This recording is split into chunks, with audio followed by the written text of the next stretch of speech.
버틴다라는 말이 가지고 있는 이미지가 있을 겁니다. 여러분들 버티고 있어요라고 말할 때 여러분들 그 말이 가진 의미가 어떤 긍정적으로 들리세요? 부정적으로 들리세요? 조금 부정적인 의미로 받아들여질 겁니다. 제가 교회 개척을 하고 이제 딱 5년이 된 것 같아요. 5년이 됐는데 가장 많이 들었던 말들, 목회자들이 모이면 혹은 지인들이 모이면 늘 듣던 말들이 있습니다. 뭘 것 같아요?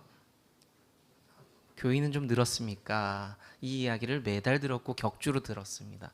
이게 참 어려운 말이에요. 그게 뭐 별 변동이 없잖아요. 한 달에 한 번씩 삶이 갑자기 바뀌지 않잖아요. 그런데 계속 그 질문을 받게 됩니다. 상대방의 어떤 염려, 사랑이라는 거 알겠거든요. 그런데 듣는 게 너무너무 사실 쉽지가 않더라고요. 그래서 저는 교회 개척하신 목사님들 만나면 이 질문 잘 하지 않아요. 좀 모여요? 사람들은 모이고 있어요? 이 질문을 하지 않습니다. 그리고 비슷한 질문을 또 받는데요. 그게 뭐냐면 목회는 할 만해? 라는 겁니다. 여러분들 이 질문에 대한 대답 어때요? 저는 수많은 목사님들과 교제하면서 목회할 만하다라는 답을 들어본 적이 없어요. 늘 어렵고 힘들다라는 말씀을 드렸지 할 만하다, 즐겁다 이런 이야기는 그냥 솔직한 대화 속에서는 별로 그렇게 들어본 적이 없습니다. 여튼 무슨 질문이든지 간에 제가 불편했지만 들으면 질문을 받으면 제가 하는 말이 있었습니다. 그게 뭐냐면 견디고 버티는 거죠 라는 답을 드렸어요. 이 말을 들으면 선배 목사님들이 주시는 반응이 공감하는 분들이 있어요. 그렇지 쉽지 않지. 그래도 견디니까 잘하고 있네 라고 말씀하는 분도 있지만 어떤 분은 이렇게 말씀하세요. 굉장히 화를 내십니다.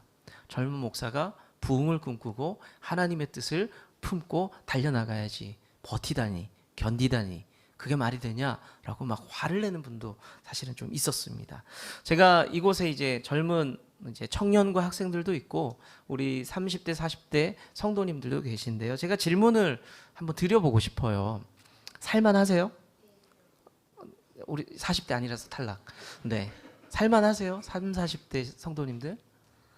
제가 이 질문을요 어떤 소그룹에서 이제 드리면요 성격에 따라 다른 답들이 나옵니다. 그런데 대부분의 청년과 그리고 성도님들이 저와 비슷한 얘기를 해요. 아니요, 좀 그냥 힘든데 버티는 거예요라고 이야기를 합니다. 그러면 제가 그 이야기를 들으면 어르신 목사님들처럼 막 화를 내면 어떨까요? 뭐 여러분들 구태의연한 표현이지만 보이즈비 떠오르는 거 있으세요? 그 다음 따라오는 거? 앰비셔스 그거 막 외웠잖아요 우리. 요즘 친구들은 그거 안 외울걸요. 그러니까 젊은이들아 꿈을 가져라 야망을 가져라라고 얘기할 때 우리가 막 외우고 다녔던 말이었는데 제가 막 그런 말을 하면서 막 힘을 내라 무슨 말이냐 네 창창한 젊음이 있는데 라고 하면은 우리 젊은이들이 어린 친구들이 막 큰 위로를 받고 희망을 품게 될까요? 아니요. 그때부터 저랑 거리를 두기 시작합니다. 아, 나를 전혀 이해하지 못하고 있구나 라고 거리를 두기 시작하죠. 이게 참 어려운 이야기예요. 그런데 이렇게 생각해 볼 수 있습니다. 제가 버티고 있습니다. 제가 견디고 있습니다 라고 말하는 사람이 있다면요 그 안에 최소한의 긍정적인 요소가 있어요. 왜냐하면 희망과 소망이 없으면요 견디지 않아요. 버티지 않습니다. 그 안에 최소한 작아도 소망을 품고 있다는 뜻이거든요. 저도 다른 사람에게 저 견디고 있어요, 버티고 있어요 라고 말할 때는 사실은 힘들어 죽을 것 같아요 라는 의미보다는 제 안에 그래도 소망이 있기 때문에 이 자리를 지키고 있습니다 라는 뜻이 사실은 더 많이 있습니다. 여러분들 배우자가 있으시면요 한번 물어보세요. 배우자한테 여보 나랑 사는 거 어때? 살만해? 라고 말을 물어보고 하나 더 붙여오세요. 솔직하게 그냥 얘기해줘 라고 이야기를. 이거 굉장히 위험할 것 같죠? 그렇게 한번 질문을 해보세요. 그 질문의 답이 만약에 당신과 사는 게 난 너무 좋다, 당신 안 만났으면 어쩔 뻔했냐 라는 답이 온다면 정말로 감사하고 정말로 그 하루가 행복하겠지만 만약에 솔직한 답을 이제 하시는 분이 있다면 이런 답이 있을 수 있어요. 실제로 어떻게 네, 누가 누구를 견디는지는 알 수 없지만 네, 말씀하시는 대로 견디고 있어라고 예, 그런 대답을 들을 수 있어요. 견딜만해, 견딜만해 그런 이야기를 들을 수가 있습니다. 그런 얘기를 들을 때에 오늘 제가 말씀드렸잖아요. 이 대답은요 소망과 희망과 사랑이 있는 거예요. 내가 당신과 함께 살아가는데 소망이 있어, 희망이 있어. 그래도 행복해라는 말을 조금 담고 있다는 것을 좀 기억하시면 좋겠습니다. 유명한 심리학자인 윌리엄 마스톤이라는 사람이 있어요. 제가 쳐보니까 이 사람이 심리 검사, 디스크 검사라는 게 있는데 그 검사를 이제 만든 사람 같아요. 이 사람이 3,000명을 모아다가 심리 검사를 하고 하는 도중에 이런 질문이 있었다라고 해요. 당신은 왜 살고 있습니까? 라는 질문을 했대요. 그랬더니 95% 아주 절대적 다수죠. 절대적 다수의 사람들이 뭐라고 얘기했냐면 잘 모르겠지만 미래가 있기 때문에 견디고 살아가고 있습니다라고 대답을 했다고 합니다. 쉽게 말해서 미래 잘 모르겠지만 그 안에 희망이 있을 것 같아서 내가 버텨봅니다라고 얘기를 한 거죠. 사람마다 꿈꾸는 희망이나 미래가 분명히 다를 거예요. 어떤 분들은 내 아이를 바라보면서 그 아이가 사람 노릇하면서 잘 살 것을 기대하면서 좀 희망을 꿈꾸면서 바라보는 분들이 있을 것이고요. 어떤 분들은 아마 올 여름 그래도 여름 휴가 그리고 달력을 쭉 넘겨보면서 올해는 연휴가 몇 개 있지? 그런 것들을 보면서 소망을 품으면서 살아가는 사람들도 있습니다. 그런데 또 어떤 사람들은 안타깝게도 목사님 뭐 인생 죽지 못해 사는 거죠 라고 말하는 사람들도 분명히 있는 것이 사실입니다. 어찌됐든 간에 대부분의 사람들이 미래를 기대하면서 잘 모르겠지만 그 미래를 기대하면서 그 미래 속에 안식이 있다고 믿으면서 살아가고 있어요. 살아가고 있습니다. 그런데 그 소망마저 없는 사람이 있죠. 그 한 사람이 있습니다. 여러분들 이제 눈치채셨죠? 누구죠? 욥입니다. 내가 잘 모르겠지만 그 미래는 괜찮을 거야 라고 꿈꾸는 사람들이 대다수인데 그런 희망도 나는 없어 라고 고백하며 절망한 한 사람 욥이 있습니다. 그 욥이 뭐라고 얘기하냐면 오늘 말씀을 보면은 내가 왜 태어났는지도 모르겠고 내 삶은 저주스럽다 라고 이야기하면서 그냥 푹 죽어 있는 겁니다. 오늘 고통당하는 욥의 목소리 몇 가지를 볼 거거든요. 그것을 보면서 우리는 과연 무엇을 기대하면서 무슨 말을 하면서 살아가고 있는가를 잠깐 좀 생각해 보면 좋겠다는 마음입니다. 첫 번째로 욥은 하나님께 이유를 물어요. 뭐라고 물어보냐면 왜 나한테 이러십니까? 라고 질문을 하고 있습니다. 욥은요 계속해서 나는 죄가 없습니다 라고 이야기를 하면서 그럼에도 불구하고 나는 죄가 없는데 하나님 왜 나한테 이러는 거예요? 라는 질문을 하게 됩니다. 우리 성도 여러분들은 고난 속에 있을 때 이 질문 해본 적 없으세요? 왜라는 질문, 왜라는 질문. 고난 당할 때 우리도 하나님께 먼저 보이는 반응이 뭐냐면 하나님 이유가 도대체 뭡니까? 내가 뭘 그렇게 잘못했다고 나한테 그러시는 겁니까? 라고 이유를 물어봅니다. 이유가 궁금하잖아요. 그리고 욥은 어떻게 하냐면 나를 막 괴롭히는 친구들이 있었잖아요. 사람 친구들. 그 사람 친구들과 하나님을 똑같이 봅니다. 하나님, 당신도 똑같네요. 내 친구들처럼 똑같이 나를 괴롭히고 나를 죄인으로 바라보고 그렇게 보는 것 같습니다. 왜 나를 그렇게 괴롭힙니까? 라고 말하면서 뭐라고 얘기하냐면 하나님, 똑같네요. 사람의 눈과 사람의 감각을 가진 친구들과 똑같네요. 도대체 눈이 있다면 나를 이렇게 괴롭힐 수 있는 거예요. 나 죄 없는 거 하나님 아시잖아요. 보고 있으시죠. 근데 왜 나를 이렇게 괴롭히는 겁니까? 하면서 사람과 하나님이 똑같다라고 이야기를 합니다. 사실은 하나님을 이제 격화시키는 거죠. 4절과 5절의 말씀을 같이 한번 그 부분을 볼게요. 같이 읽어보겠습니다. 시작.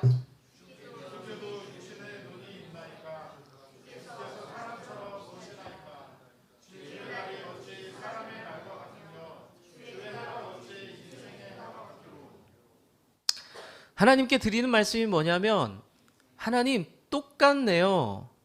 사람이랑 똑같네요. 그렇게 보는 눈이 없습니까? 라고 질문을 하고 있고 항변을 하고 있는 겁니다. 하나님을 존재를 떨어뜨리는 거죠. 그러니까 이런 표현이에요. 하나님 눈도 없어요 라는 말은 하나님 당신도 결국엔 뭐 없군요 라는 말을 하나님께 던지는 겁니다. 심각한 사실은 신성모독이죠. 신성모독입니다. 그런데 욥이 보기에는 하나님 결국 그런 분이라는 거예요. 사람이 고난 속에 있을 때 하나님도 뭐 없네요라고 그냥 던질 수 있다는 거죠. 자, 두 번째는 욥은 하나님께 의지를 묻습니다. 어떤 의지냐? 하나님, 나 괴롭히기로 작정하셨죠? 라고 의지를 물어보고 있습니다. 욥이 계속해서 물어보고 있죠. 나는 죄가 없는데 라고 하면서 의문을 가지고 있습니다. 무슨 의문이냐면, 하나님, 내가 죄가 없는 것을 알고 있을 것 같은데, 하나님 분명히. 그런데도 나한테 이렇게 한다는 건 하나님 나 괴롭히기로 작정하셨죠. 나 그런 느낌적인 느낌이 오는데 맞죠? 라고 하나님 앞에 따져 묻는 겁니다. 7절과 13절 말씀을 보면 알 수 있는데 7절 먼저 한번 읽어볼게요. 시작. 내가 죄가 없다는 것과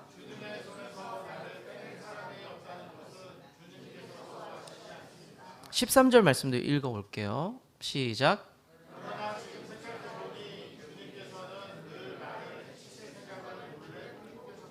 욥의 말이 좀 놀랍죠. 하나님, 나 괴롭히려고 그 생각을 품고 계셨죠? 그 생각만 하고 계시죠? 라고 이야기를 합니다. 얼마나 힘들면 사람이 하나님께 이런 말을 하겠어요. 하나님, 나 괴롭히는 거 재밌습니까? 이런 말을 던지고 있습니다. 나 완전히 하나님께 찍혔어. 나를 괴롭히기로 하나님 작정하셨나 봐. 욥이 그런 생각을 하고 있다는 거죠. 그리고 이어서 이런 표현을 쓰고 있습니다. 사자에게 쫓기는 짐승과 같은 내 신세라고 이야기를 하고 있습니다. 내가 참 불쌍하구나라고 이야기하는 것처럼 들리죠. 맞습니다. 그것도 맞아요.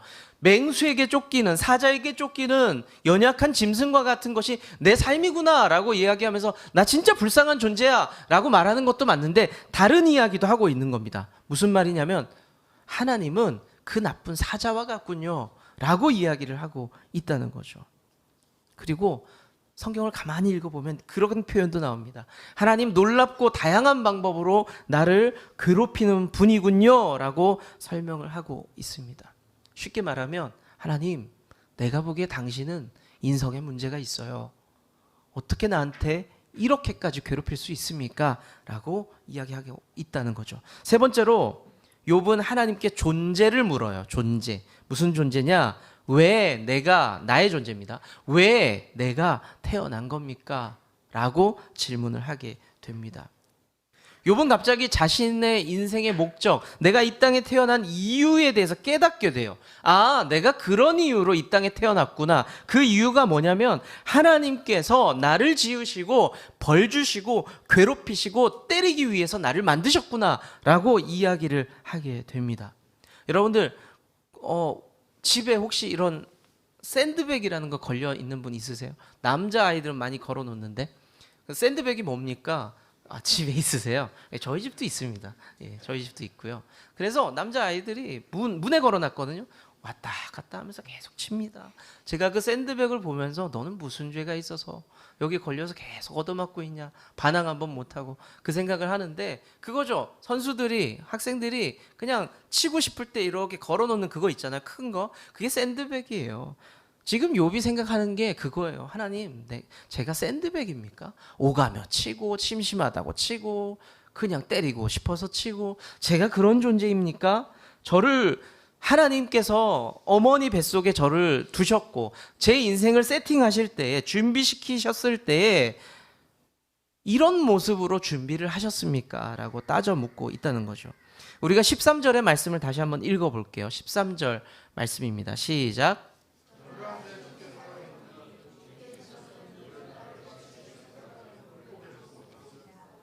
애초에 내 삶은 축복하면서 내 삶은 축복받으면서 태어난 게 아니라 저주받기로 하나님의 계획이 그렇게 되어 있는 것으로 알고 내가 태어났구나 라고 욥은 생각을 하고 있다는 거죠. 그리고 9절 말씀 좀 더 보잖아요. 슬픈 표현이 나와요. 하나님께서는 나를 죽이기 위해 만들었구나 라는 표현도 나옵니다. 인생이 얼마나 괴로우면 이런 말까지 하고 있겠습니까? 욥은 너무 고통스럽고 괴로우니까 이런 말 할 수 있죠. 저는 뭐 그렇게 생각해요. 인간적인 공감은 됩니다. 아니, 하나님을 그렇게 사랑했던 인간이 어떻게 하나님 앞에 불경스럽게 이런 말을 할 수 있습니까? 라고 말씀하시는 분도 있을 수 있겠지만 저는 인간적으로는 공감이 돼요. 얼마나 힘들까? 얼마나 힘들까? 그런데 여러분들 한번 뒤집어 볼게요. 욥의 이런 항변하는 말들을 들으면서 하나님의 마음은 어떨까요? 하나님은 마땅히 욕 먹어도 되는 거예요, 지금? 하나님이 한 게 아니잖아요. 우리는 알고 있잖아요. 하나님이 욥의 말들을 듣게 됩니다. 하나님께서 듣게 됩니다. 마음이 아프고 불편했을 겁니다. 어떤 환경이 어려워서 부모가 자녀를 키울 때 환경이 어려워서 해줄 수 있는 것들을 다 못 해줄 때가 있죠. 어려워서 못 해줄 때가 있을 겁니다. 그리고 그 아이가 막 삐뚤어질 수도 있고 엄마를 향해서 아빠를 향해서 불편한 이야기들을 쏟아낼 수도 있어요. 아빠 싫어, 엄마 싫어, 내 삶은 이게 뭐야? 라고 이야기할 때에 그 부모 마음은 어떨까요? 내 앞에서 어리광 부리던 어릴 때 그 아이의 모습, 아빠 사랑해요, 엄마 사랑해요 했던 그 아이의 모습이 떠오르지 않을까요? 아마 마음이 너무 아플 겁니다. 여러분들 드라마 가끔 보면 반항하는 아이들, 반항하는 청년들이 부모에게 하는 얘기 있죠. 뭐예요? 나한테 해준 게 뭐 있어요? 이럴 거면 나를 뭐하러 낳았어요? 라고 소리 지르는 것을 보게 됩니다. 자, 그 이야기 보면은 여러분들 무슨 생각이 들어요? 부모님들이 아무 얘기 하지 않죠. 대부분. 그냥 속상해하고 힘들어하죠. 부모님들이 할 말이 없어서 말을 하지 않을까요? 사실? 우리 이재호 집사님 그런 일 있으면 뭐라고 대답하실 건가요? 아빠가 나한테 해준 게 뭐 있어? 아직 없어서? 집사님 많이 가지신 것 같은데 아직 없어서 미안하다. 너무 아빠 엄마의 마음이 늘 그렇잖아요. 많이 해줬는데도 늘 미안하고 부족한 것 같습니다. 사실은 근데 우리 솔직하게 이런 말 할 수 있거든요. 아빠 왜 나를 낳아준 거야? 엄마 왜 나를 낳아준 거야? 라고 말할 때 저라면 우리 아들이 만약에 화가 나서 그렇게 얘기하면 저도 화가 나서 이렇게 얘기할 거예요. 이렇게 얘기할 거거든요. 나도 네가 태어날 줄 몰랐다. 이건 솔직한 제 마음이에요. 그러니까 사람과의 관계가 불편하면 이런 이야기들이 나올 수 있어요. 하나님과 욥과의 관계도 지금 끝까지 간 거예요. 제가 이렇게 얘기했을 때 승민이가 깜짝 놀랐거든요. 사실 아빠가 나한테 해준 게 뭐 있어? 이 얘기도 부모님 입장에선 깜짝 놀랄 만한 이야기예요. 똥 닦아주고 기저귀 갈아주고 먹여주고 옷 사주고 나보다 더 비싼 옷을 입고 있어. 이 굉장히 화가 나는 일이거든요. 근데 화를 내지 않아요. 저는 그냥 잠시 침묵할 뿐이죠. 제 아내가 아이들에게 더 좋은 옷을 입혀줄 때에 제가 기분이 좋습니다. 네, 아들이 있기 때문에 조심스럽네요. 아무튼 그래요. 욥은 자신이 너무 고난을 당하고 있기 때문에 항변하고 있는 거예요. 할 말 다 하고 있는 겁니다. 너무너무 속이 상해서 그렇고 그런 상황을 지금 우리가 볼 수가 있습니다. 욥이 이렇게까지 이야기를 합니다. 하나님, 나 괴롭혀서 죽이려고 지금까지 계속 돌봐줬냐고, 그러려고 나 돌봐준 거냐고 소리 지르는 욥의 모습도 볼 수가 있습니다. 자, 마지막으로 네 번째, 욥은 하나님께 도움을 구합니다. 뭐라고 얘기하냐면 내 남아있는 삶 좀 편하게 안 될까요? 라고 이야기해요. 욥은 화도 내봤어요.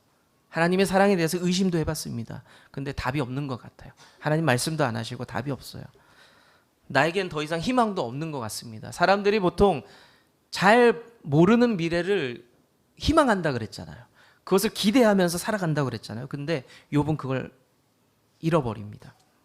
그러니까 얼마 남지 않은 내 삶을, 진짜 얼마 안 남은 것 같은데 하나님, 이 삶을 좀 잠시라도 좀 편하게 해주면 안 될까요? 라고 이야기를 하고 있습니다. 마지막 간청이죠. 21절 말씀 한번 읽어볼게요. 21절 시작.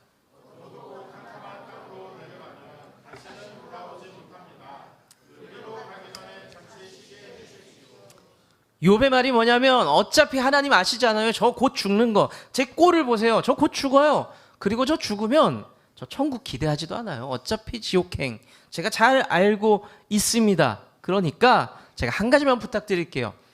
얼마 남지도 않은 이 숨쉬는 이 시간만이라도 좀 편안하게 쉬게 해줄 수는 없겠습니까? 라고 부탁을 하고 있습니다. 희망이 없다는 거죠. 내 삶에 희망은 없다. 내가 더 이상 내 죄를 무죄하다라고 증명하는 것도, 고통스러움 가운데서도 버티는 것도, 그리고 좋은 미래를 기대하는 것도 내가 다 지쳤습니다. 내가 희망이 없는 것 같아요. 라고 이야기를 하죠. 고난이 많은 사람은요, 견디는 사람들 여러분들 본 적 있으시죠? 고난 속에서 견디는 사람들. 근데 고난이 계속 쌓여요. 그러면 그 사람들은 어떻게 하는지 아세요? 점점 힘이 빠지죠. 그리고 자기의 삶의 마지막 끈을 놓아버리는 경우가 많습니다. 왜 놓을까요? 끈을. 나 그냥 좀 쉴래요 하면서 놓아버린다는 거죠. 욥기를 설교를 하면서 제가 참 어려운 부분이 너무나 많아요.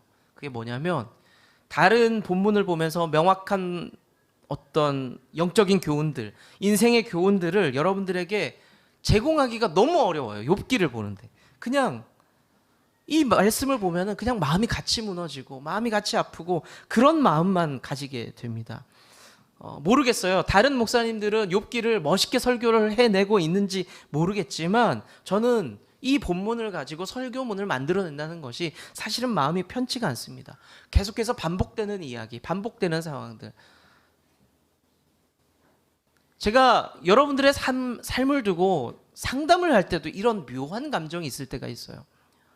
욥기가 왜 힘드냐면 반복해서 힘들어서 설교하기가 어렵거든요. 했던 말 또 나오고 했던 상황 또 나오고 나쁘고 힘든 감정들이 계속 반복되고. 근데 상담을 하잖아요. 힘든 분들이 주로 상담해요. 그런 분들과 상담을 하면 제가 너무 힘든 게 뭐냐면 계속 반복이 돼요. 오늘 그 얘기를 했는데 다음 주 또 그 얘기를 해야 되고 한 달 뒤에 또 해야 되고요. 1년 뒤에도 똑같은 얘기, 바뀌지 않은 이야기를 해요. 그런 인생들을 바라보면 제가 왜 힘드냐면 뭐라 드릴 말씀이 없어서 힘든 거예요. 이 욥기를 설교하면서 힘든 것도 그거예요. 똑같은 말 또 해야 되는데 무슨 말을 쓰지? 이것도 힘들지만 제가 이 본문을 가지고 교훈을 억지로 끄집어내야 된다는 것, 똑같은 내용을 보고 상황을 보면서 뭔가를 계속해서 만들어내는 게 너무 힘들기도 하지만 욥의 삶을 보니까 너무 힘들어요. 그래서 저는 고민이 되는 거예요. 내가 이걸 40장까지 어떻게 다 할 수 있을까? 그런 생각이 듭니다. 욥을 보면서 드는 생각이 있어요. 21세기의 그리스도인들은 다를까? 뭐가 좀 다를까? 힘든 일 이 세상 한가득이잖아요. 너무 힘든 일이 많잖아요. 세상에 소망을 둘 것이 뭐 얼마나 있어요? 별로 없단 말이죠. 그리고 우리가 미래라는 것이 안 보이니까 기대가 되는 거예요. 모르니까. 근데 그냥 곰곰이 깊게 생각해 보면 미래라고 해서 뭐 그렇게 대단한 게 있을까요? 저는 그런 거 없을 것 같아요. 대부분의 사람들이 그냥 산다 그래요. 그냥 산다고. 고통스럽고 힘들고 미래도 안 보이는데 우리가 이 세상을 살아가는 이유가 뭐예요? 죽지 못해 살아가는 거예요. 세상 사람들이 말하듯이. 성경은 인생을 향해서 뭐라고 얘기하냐면 순례자라고 얘기해요. 나그네라고 이야기를 합니다. 이 말은 우리의 살아가는 이 삶이 결코 편하지 않을 거라고 성경도 이야기하고 있는 겁니다. 너의 삶이 힘들지, 고단하지, 어쩔 수 없어. 나그네의 삶이야. 순례자의 삶이야. 그런데 언젠가 우리가 이 순례의 길을 마치고 이 여행을 마치고 집으로 돌아가게 되면은 우리는 분명히 쉴 수가 있습니다. 여러분들 그 사실을 믿으십니까? 이 길이 끝나면 우리는 쉴 수 있어요. 예수님께서 하신 말씀을 우리가 기억할 필요가 있습니다. 예수님 이런 말씀을 하셨어요. 내 아버지 집에는 거할 곳이 많도다. 내가 그것을 너희의 처소를 준비하러 내가 가는 것이다 라고 말씀을 하셨습니다. 이 말씀이 여러분들에게 소망이 되기를 바랍니다.